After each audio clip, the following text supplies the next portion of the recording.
Hello, thank you for being with us with our New Life Educational Series with Dr. Michael Laitman. Hello, Rav Laitman. Hello, Nitza. Hello.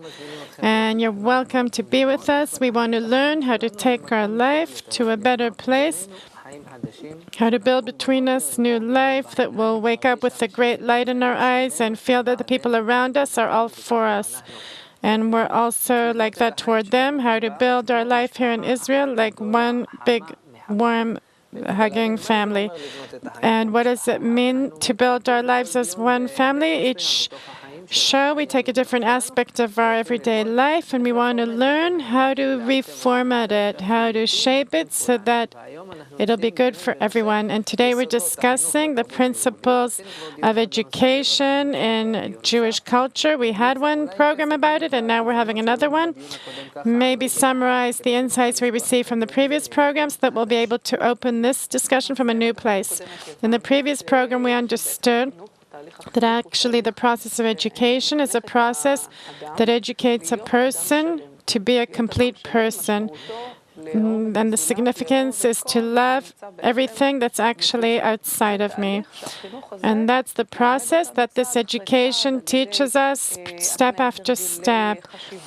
After we learn how to think and behave and feel, it teaches us how to come out of ourselves and love others. And precisely in that place, in that space, is the true life. That's where we truly feel life. We began to speak about the principles, and today we want to speak about the most central principles that no person can study except where his heart is. What is the significance of this principle? We know from our lives that what a person is attracted to, it becomes close to him. It becomes liked by him, and he wants it.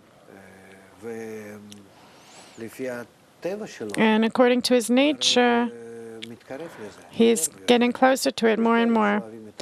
Some people prefer sport, music, literature, dancing. Some are attracted to technical, all kinds of things.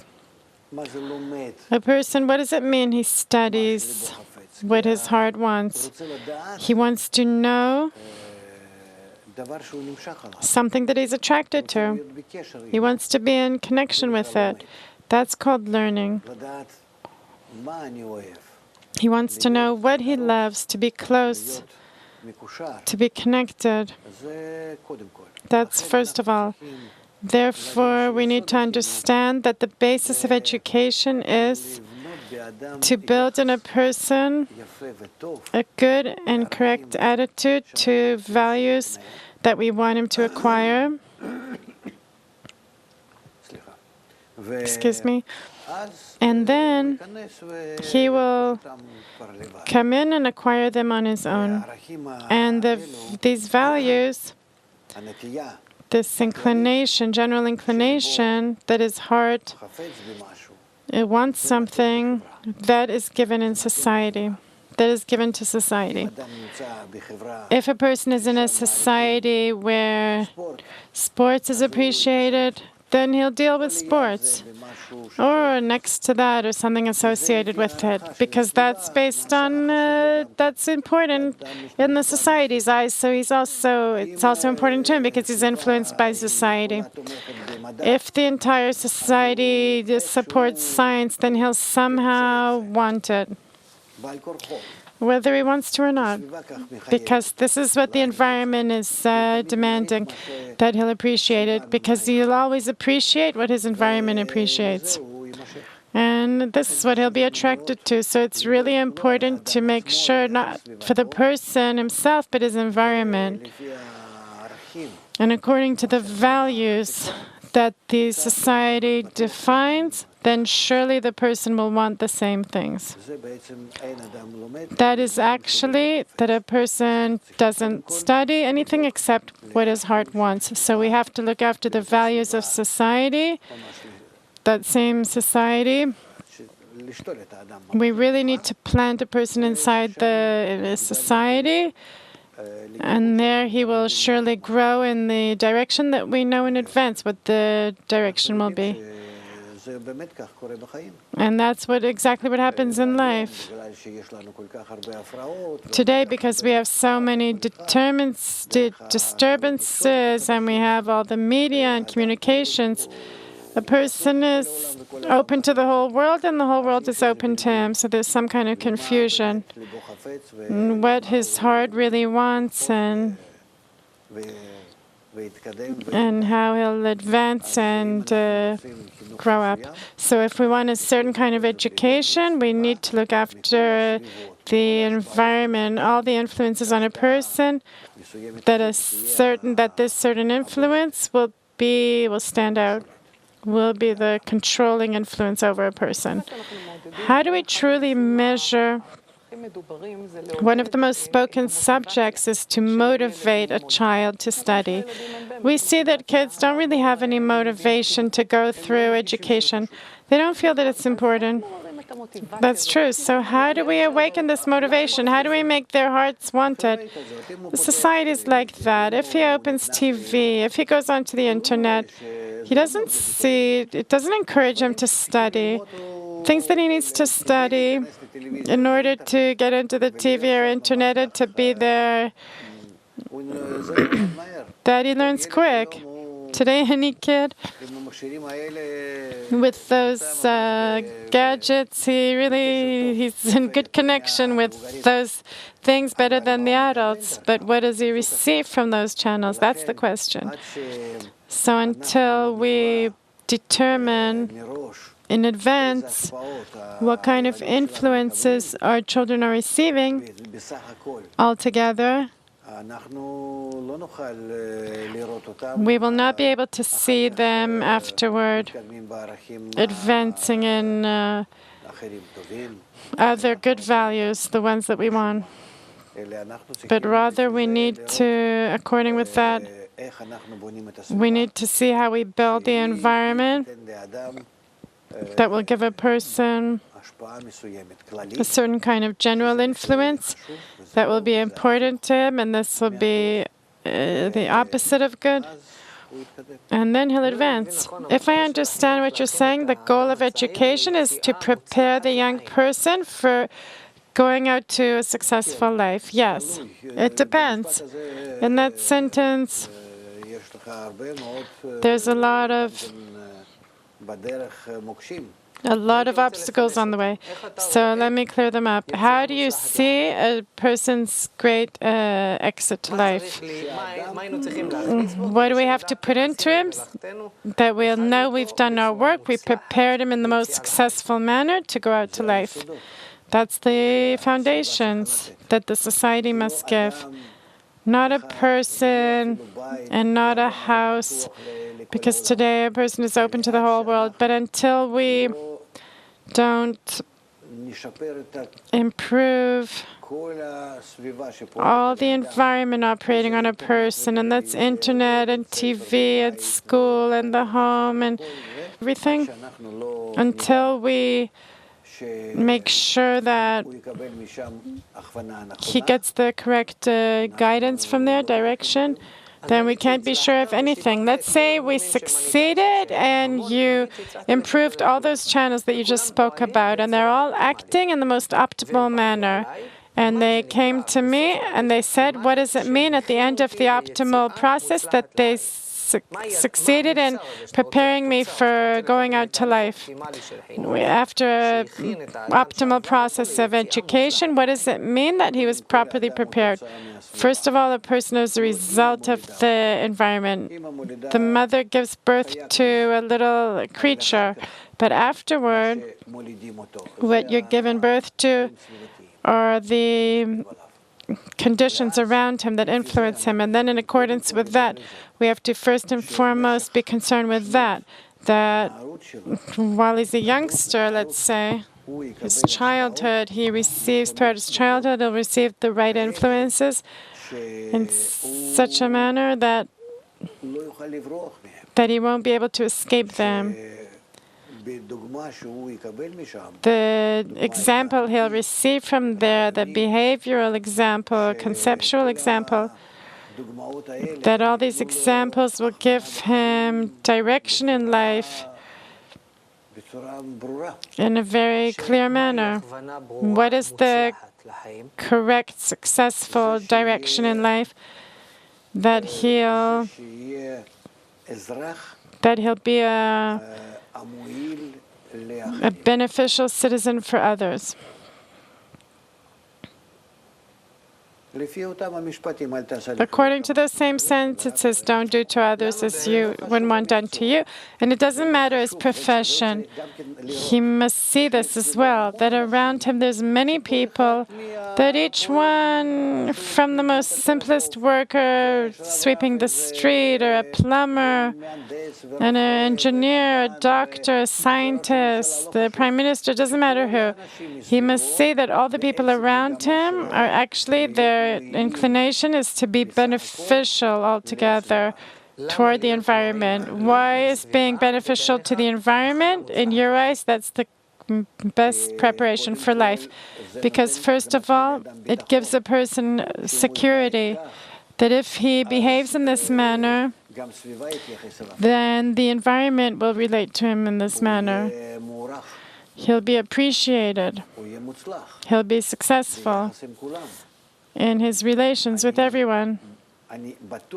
I'm sure that he won't cause harm to himself with some wild behavior, but rather the good behavior to others is that he'll be beneficial. It will immediately place him in a friendly place in society. He'll always find his place. He'll always find support from the environment. And that's what I need to look after, first of all. The profession it's completely marginal.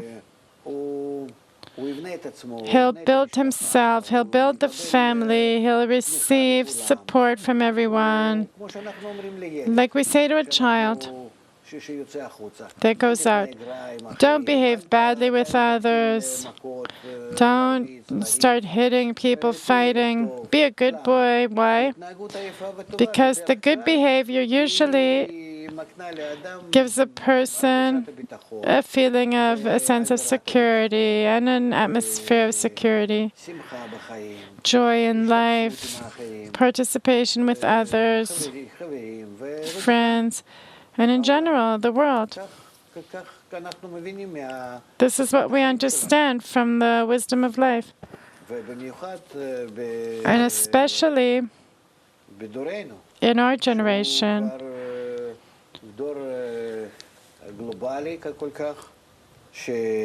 that is such a global generation where we're dependent on each other more and more, that no one can live by themselves like we could. Once upon a time, we reached in our village, on our farm. What farm do we have now? Today, the interdependence is so great that without arranging good relations between us, we're lost. You gave a great importance to the subject of environment, the educational environment. Every child has something special, something unique, some attribute, some potential, personal potential. How, on the one hand, do you maintain his personal uniqueness, and on the other hand, like you said, the environment influences him in a very significant manner? How do the two things not conflict? You don't need to look after the child and the environment. If we're sure that our child, let's say, went into some good place, we don't worry about him. Of course, good will come out of him. The environment, so you're saying the definition of a good environment is an environment that encourages personal potential and personal development and the development of his capabilities for the good of the general group. There's a principle that we got stuck on here, and it's interesting to ask about.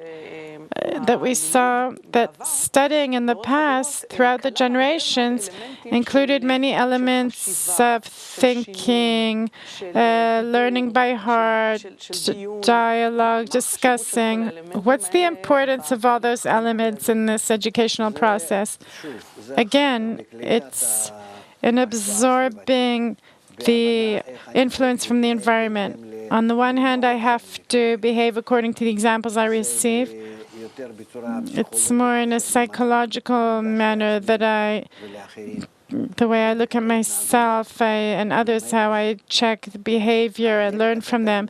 The little child is a very big expert in this, precisely. They look at us, they truly, they scan us. From this scan, they immediately convey to themselves the formats. See how he behaves, how he sits, how he stands, how he walks around. They take from us each time more and more examples. And this is what they feed off of. Therefore, we need to be concerned about the education of the parents. Usually the parents demand from their kids, you need to do this, you need to do that, but they give a terrible example. Maybe they act the exact opposite, and then it won't help them. This is repression. But altogether, you want to educate the child, you need to educate yourself, and then don't worry. It will pass on to him. Of course, we're talking about a society where it's all behaving in this manner. In other words, until we don't correct society, we won't be sure that our kids are successful. I want to focus on this principle of learning by heart. The wise one said that when you learn something, you have to go over it again and again, and there's even the well-known sentence that it says that there's no comparison to the person who goes over it 100 times to that who goes over it 101 times. What does that have to do with a person's education as a person? Education is what you get used to. That your habit becomes second nature. Because when we're born in our egoistic nature, and we truly we're all looking at the world from the beginning, how to profit and take advantage of others. We need to format ourselves in a new way, in a different way, in opposition to our original nature. And therefore, when a person sees examples all the time and repeats them because society demands, and that's how they accept him well, therefore, whoever understands these examples, whoever feels them, whoever gradually absorbs them, he will be more successful. Therefore, here we see that this repetition is actually a salvation. You mean it's acquiring habits, development of habits, until they become our second nature. We want to talk a little bit about the very wide subject of learning in a group, in Chevruta. It's based on the same principle that I learned from the group. Chevruta is not just me and another person, but in general, from this little group, that I become an inseparate part of the group, and then I continue what each of us sees around us in the environment, and this is how I'm absorbed there. And I'm a result of this environment. We see that if we're educating a child from a young age, he won't be able to leave it for throughout his life. That's clear. Educate a child in his way. So actually, the definition of a group is it's necessary for the need to transform a child into a complete person. How does it contribute to him? That he looks at each one and learns from him? It has to guide him. An environment has to guide him all the time.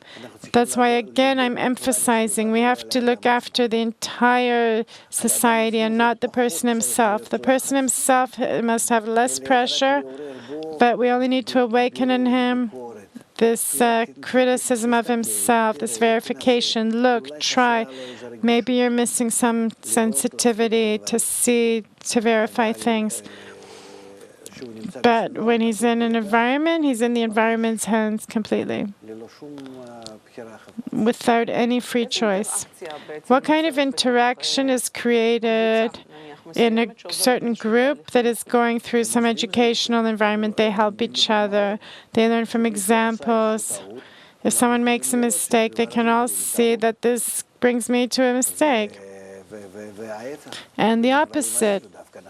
And from these things we succeed, that we surely are interested in raising society up and looking after its values. There's no, how can we put it? There's no work, personal work here toward someone, but only toward the entire society. It's very interesting. Wait, this we need to explain a little bit. I didn't understand. It's an approach, it's a general approach toward the environment, society, the people, that being successful, we need to actually look after everyone. Everyone. Otherwise, no.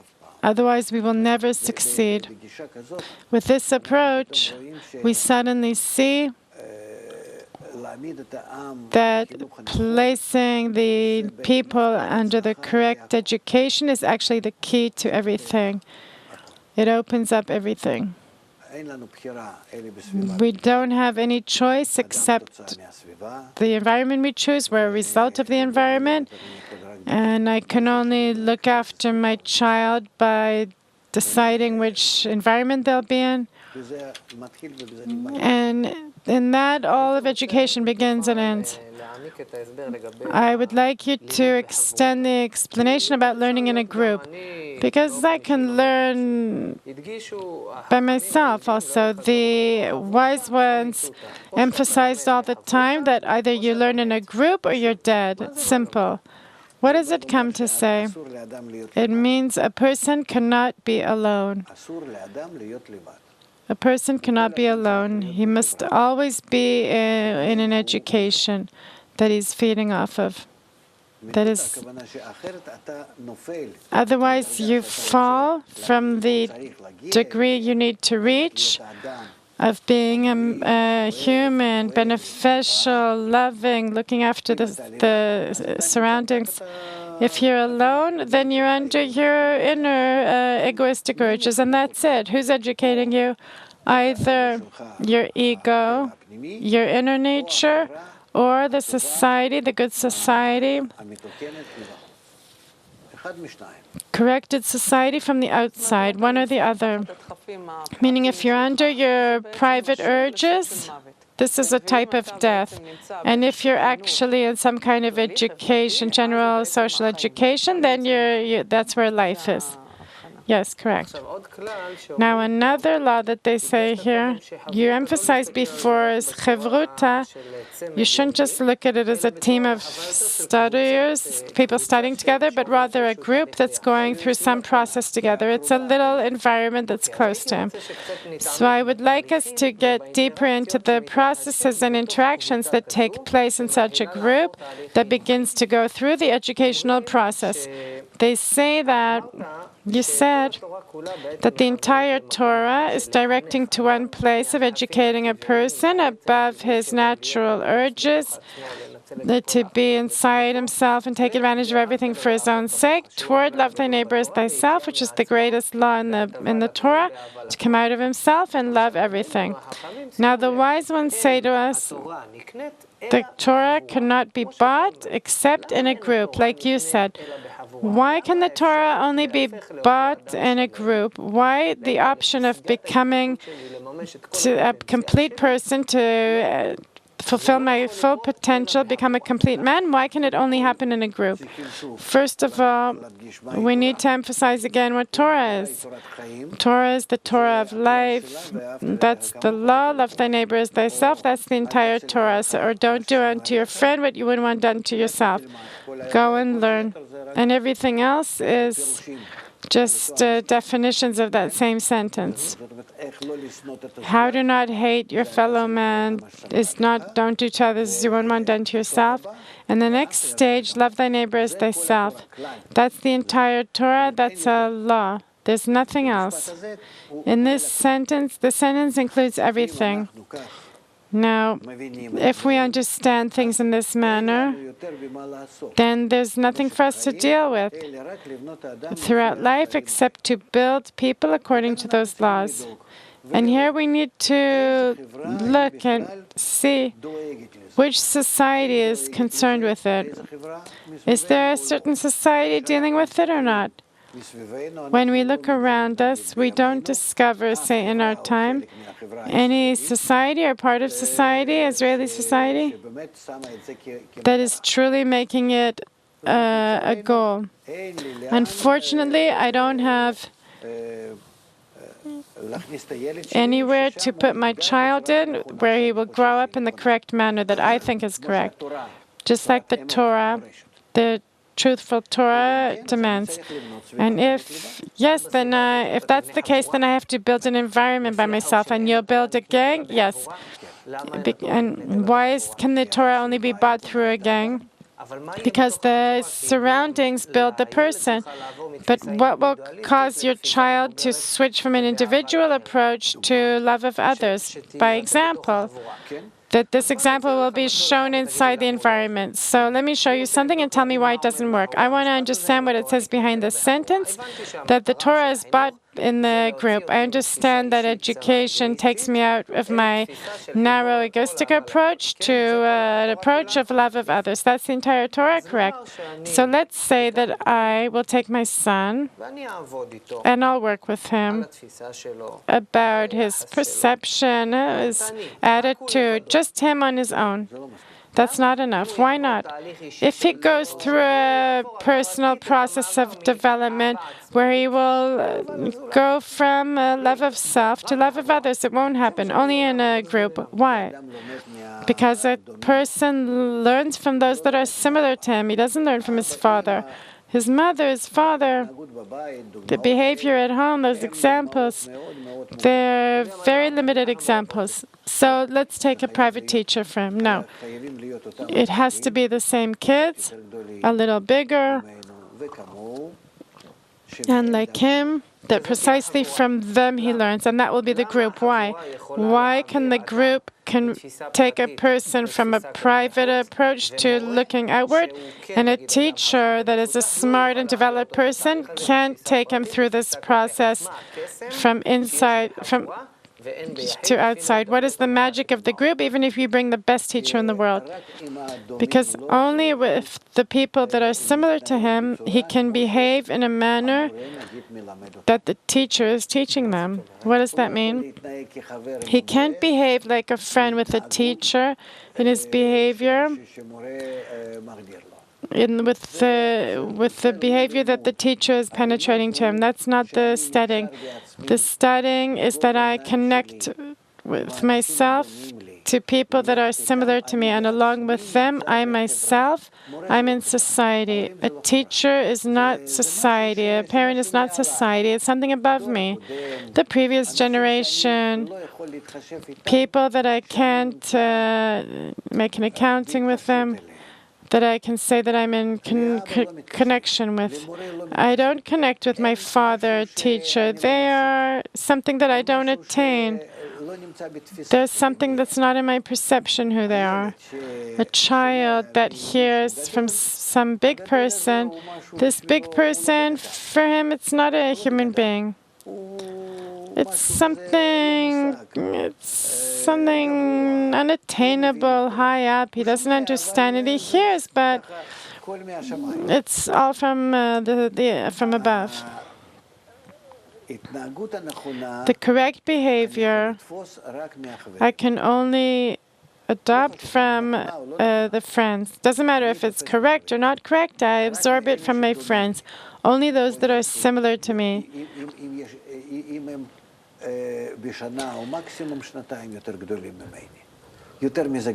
If they're a year or two at maximum years older than me, a person grasps from his degree and 2 degrees higher, and after that he can't.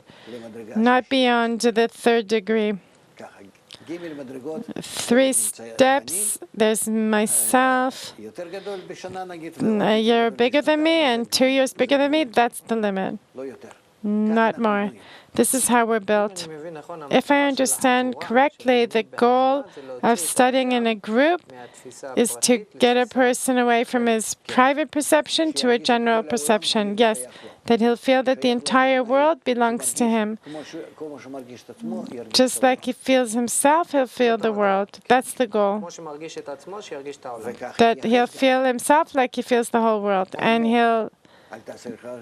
don't do to others like you wouldn't want done to you. It's all being compared, that there's no difference between me and the world, that the entire world is felt like me. So what is the role of the teacher? There's a group. I understand that all the practical parts between the friends, and there's still the educator. What is the educator's role to the group? How does it come about? The role of the educator toward the group is to shape them, to bring them together, to shape them. What does it mean to shape them? To decide which shape this group has to exist, behave. This he can penetrate into the group. But each and every one learns from his friends. The educator is something high up. The educator is something high up. He brings this group a Torah of behavior, a code of behavior. And the group that implements this form of behavior, they give each one of the friends in the group to be integrated, to absorb it, and to adopt it for everyone. According to the approach that you're describing here, I understand that implementing the Torah according to the Jewish perspective is to create an upper awareness in how I relate to the world. Since the Torah is the upper brain, then a person cannot acquire it except inside a group, only inside a group. What is the upper brain? That same group, if it has a teacher, that he himself is smart and a complete person, what kind of achievements can he lead them to that a private person can't? What will be that upper force, upper awareness that they'll succeed with the correct direction, education, to feel the rest of the group? Even though an educator knows everything, until he doesn't shape the group according to his traditions, according to his rules, you can't even say that it's clear what he's talking about. He needs to always correct them until he builds between them the correct relations. It's as if you have small single egoists like little dolls, and you're standing them in a certain circle, and between these dolls you begin to organize a new form of relations, and you're always correcting this form, and one is always learning from the other what's good, what's bad, how to behave, how not to behave, etc., until the network is created between them, a new network and consideration and even loving one another. What is the significance of building a network of connection between them? That's a complete creation that we need to take. Let's say we take 10 children and begin to build a group out of them. That the behavior in it is according to the rules of love, consideration, the law of love, of consideration. At the beginning, they don't know, but through games and through examples, through reading certain things, working on it practically, the implementation of all kinds of sentences and rules, we gradually give them. A person needs to feel it. So it's not for nothing that he hears some rules. He needs to go through it. He needs to live it. And if throughout hours and years he goes over those same laws, well, that's why it's important to repeat it. Because at each and every degree, the changes that go through him, he needs to go over those laws and adopt them in a new way each time. And also in connection with others. The teacher here is the external shaper only. And the people implementing it are the kids. They themselves do it. Bringing them principles,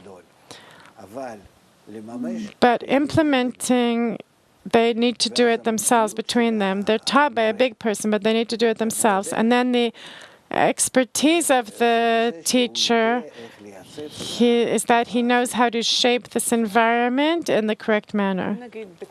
Let's say in an imaginary way, I imagine a group of 10 kids that haven't gone through love of others, the integral education. I imagine in another room a group of 10 kids that are already going through a process of integral education. Here you say they'll gradually get some network of connections between them, some new connection. What's the difference? They will be as one. What do you mean as one? They will support one another. They will always be friendly. They always understood one another. Their inclination will be that altogether there will be an atmosphere, a single atmosphere, single thought, desire, inclination, they will be the same. And in that, they will be very strong. They achieved understanding and feeling from others. If I'm integrated in everyone and I'm connected to everyone, then I feel and see and hear and understand what everyone's thinking and feeling. In other words, I become times 10 in a group of 10. I acquire the brain and feelings of everyone. That's called growing. I grow in that not only by acquiring brains and feelings from them. In this connection with them, I learn how to be objective, to not be dependent on myself, how to be a person that sees reality as it is, and not as I saw it before when I was an egoist. I get out of my perception of the world from what I am and begin to grasp the world in a manner that's not dependent on me, how the world looks. And then I see a completely different world that none of the other people see. I see connections between everyone. I see how nature, that the world is the nature outside of me, what it is, what this nature is. And not that now I see just myself, how the external nature is going through my narrow perception, and then I see it as this world, like we see it now. Truly, in that I change my vessels of absorption. I begin to see a network of connection between the entire world, between all the elements making up the world, and from this network I begin to see and understand the wisdom of nature. I begin to see laws that are operating everything.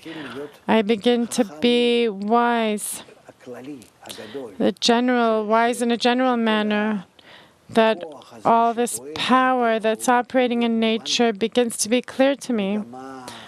The trend, what to do with my life, with myself, I begin in a natural manner, instinctively, in a new manner that I acquired these new instincts, this second nature.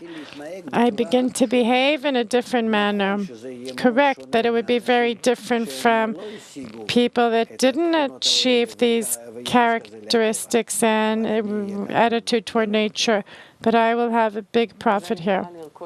And that's called acquiring an upper brain, like Oren asked before? Yes. Now, on the way to acquiring this upper brain, you said that if I look at this group of children that's going through these special interactions on the way toward acquiring the upper brain, I'll see them as one. You described them before. What will be special about it compared to another group of 10 kids? You'll say this group, where they began this integral process, you'll see 10 kids that are as one. That's the expression you said before. Each one will be different, though. Each one will be different. Each one will attempt to implement his character for the good of the group as much as he's capable. I'm capable of drawing. I play an instrument. She sings. And then each one with his nature will influence naturally. And he'll add to everyone. And then the society will be so rich. Each one will acquire from others everything that everyone can contribute. So in what will they be one? In the connection above the gaps, above the different attributes, they will be as one. That there are a few things here. Each one acquires from others the way they look at things, the understanding and the feelings and everything. Each one gets rich from others. It's not for nothing that I enjoy him contributing or him contributing, but rather I begin to connect with his inner attributes. I begin to understand him, how he relates to life. And apart from that, when we connect in mutual help, then we build something that's called one, a common feeling, a common brain, which is the rule of our society. And inside this common brain and heart, we begin to feel a power that activates all of nature, because actually we rose above our ego, and we began in that to feel our fellow man. Through feeling our fellow man, that each of us comes out of ourselves and is integrated in others, in that we received a new sense, a sense that's above our nature. And then, when we feel this general mutual influence, in that we are beginning to feel the general power of bestowal that exists everywhere, because all of energy, all the plan of nature that's developing and living and exists, it comes from that same force of bestowal. Therefore, everything exists and everything develops. And then we begin to feel this force. You can call it nature or God, But that's what we acquire. We begin to connect to the upper force. We begin to understand, to feel what's really happening around us. What does it give that same child in life? We said the goal of education is to prepare a child in the most optimal manner to go out to life, a child that is part of such a group that will reach all those attainments that you spoke of. When he comes out to life compared to another child, what will he get? He'll always succeed. He'll be successful because he now is discovering that same force that's supervising and managing and leading everything. Because we see that we're advancing and we don't know where we're advancing to, that we're in some crisis, we don't know where it's coming from, that a solution, we don't know what solution to give, how we go from one state to another, what will happen in another minute, we don't know anything, we're managed. But we're so blind that we don't even discover it. We live. There's some kind of, at our level, there's an ability to say, I'll behave like this, so apparently I'll receive like this. We build this artificial society with these laws that we define for ourselves so that it would be easier for us somehow to behave in the darkness. But in general, we don't know anything about ourselves. Who am I? What am I?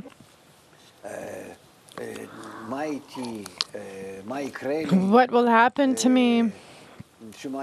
What do I live for? Until when? What happens beyond this life?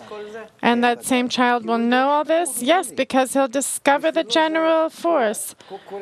For him, his whole way of life will be revealed ahead of him from here until eternity without any limit. He'll see life, he'll see nature above our nature, this upper force that will reveal the force of bestowal and level that he has in him. So he'll discover that he's in a world that's entirely different, a world that is controlled by one force and how everything works. And then he'll know his destiny. He'll know in this life, he'll know life beyond this life. Everything will be open in front of him. It sounds very high up, insights, like a philosophical way of looking at life outlook. In what way will he be prepared for life? I'm talking about it in a very practical manner, because the lack of answers to these questions bring us truly to life that there's no need for. Look what's happening with the whole world. Look at the depression. Look at the drug abuse, just to disconnect from this life. Look at all the suicides, the terror, the murder, the relations between people, and it stems from a lack of understanding why we are living. And in our life, we don't discover why to live. We just enjoy this moment, and the next moment, who knows what will happen. This perspective that's open to a person, he sees the world from one end to the other. It already puts him in a mature manner, in a very solid way into life. You can talk to him. He doesn't live from today to tomorrow. And God knows what will happen tomorrow. Now we're going into a period, and nature is purposely, that upper force, that general force of nature that manages everything, is purposely managing us, advancing us in such a way that will be more and more that we lose ourselves in this life. So on purpose, that we'll discover this general trend, that we will know. Because we're not, the main characteristic, I would say, if I look at adults, the main characteristic of life is uncertainty. Because from year to year, the uncertainty is growing. As a result of this, you don't know what will happen in anything, in your family, family, health, business, nothing.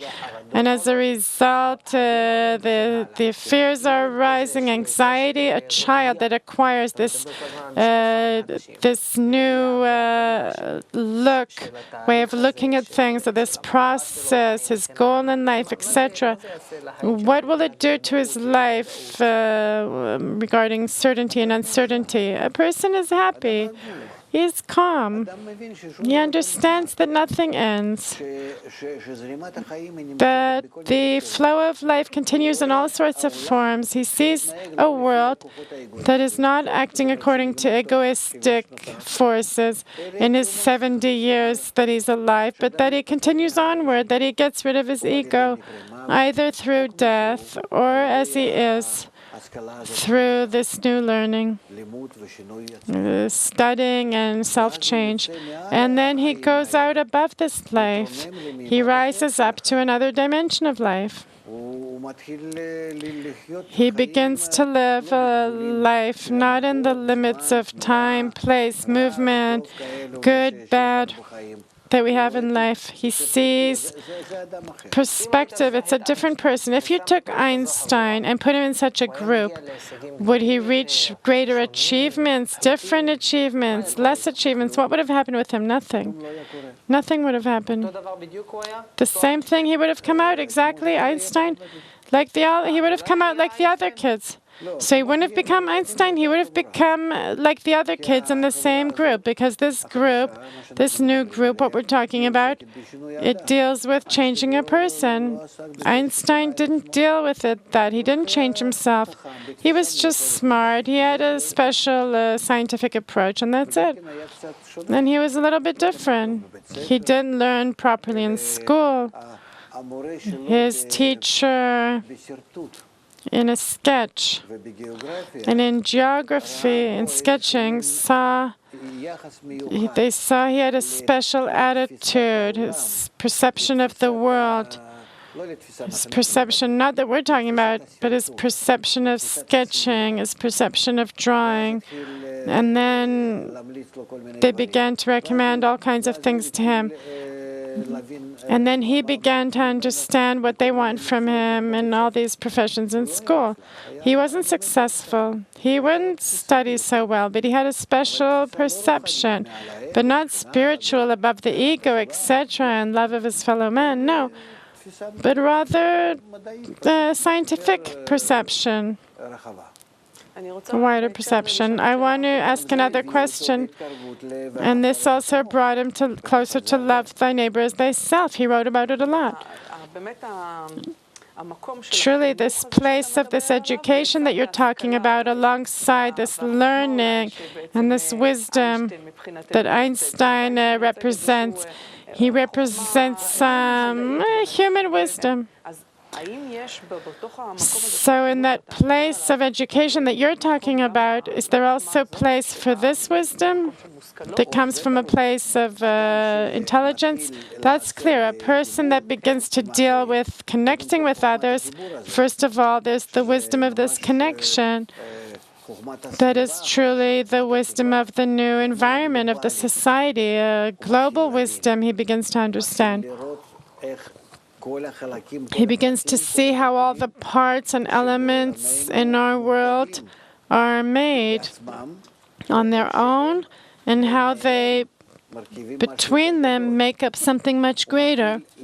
He begins to identify the network of connection between everything. And so he becomes smarter, but he will discover all kinds of new laws. But that's not the main thing. We see that science is also in a crisis. So we'll discover something else, but it doesn't bring us, because of our nature, any bonus. Even though we produce so much, today we have medicine that can knock out all the bad in the world in our body, but they don't sell them to us because they hold on to what's profitable for them to sell. The world doesn't act according to what's good for people, but rather what's good for the people holding the reins. Therefore, we see all the time a descent, not an ascent. So that same little group of kids that will go through the correct educational process, actually you're saying they need to create a new world that works with new rules, a different outlook of life to society. And so now I have another question. And one of the foundations in Jewish culture that's considered an educational principle is the idea of conflict. You say they keep their unique attributes. It's known that the wise ones had two kinds of arguments. Which one advances us and is desired in the group, and which one is destructive and not wanted in the group. If we are different, but the principles of education is unity and connection, then to the extent that we're different, in that we can add colors. We can add all kinds of verifications, new aspects. And therefore, every dispute that there was between the wise ones, it wouldn't destroy one another, it would add to each other. And then if we look at the same principle of connection, and if we look at his look and his look and his look, then we see that connection becomes varied and more complete, because each person is built in a different manner.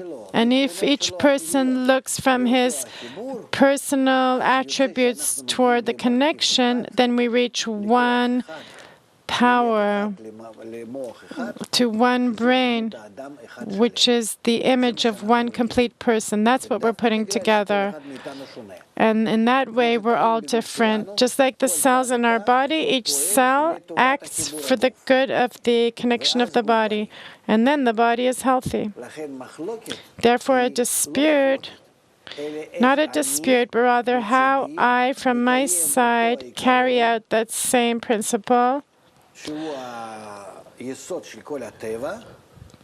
which is the foundation of all nature, with my attributes and with everything I was born with.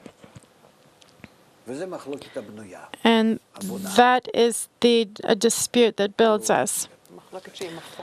This is a dispute that makes us thrive, that foundation, that principle. Maybe a principle before we finish. There's a very nice sentence. I learned a lot from my rabbis, more from my friends, and even more from my students. That's the answer to his question, why a child doesn't learn from his teacher. He only learns from those equal to him, from his peers. And if we want him to grow even more, then he also needs to go into education himself. You mean to teach? Yes, to be a teacher. And then let's say, like I said, there's 3 degrees that at the age of 10, I learned the best from the age of 10, 11, and 12. And after that, no, I don't grasp anymore. My brain doesn't go up, cannot attain something that is more than 2 years ahead of me. I no longer grasp them as children. They're like big people. So I need to grasp from whoever is equal to me or a year or 2 older. And the best is if I also teach someone. Why is that good? Because then I know how to implement these things on others. And then I become influencing to them. And then I learn from teaching, then I learn myself. Until I don't teach others, I don't learn myself. I'm still not complete. A person has to receive from the upper one, from the teacher, and give to those beneath him, his students. And in this manner, there's a flow of education. And therefore, we need to, all our kids, we need to teach them how to teach. And in that, precisely, they will attain this wisdom of connection, because they will see it on the lower ones, they'll manage them. The little ones, they'll manage them. And of course, it will be with our force, and then they will understand a person's spirit and how you need to relate to others.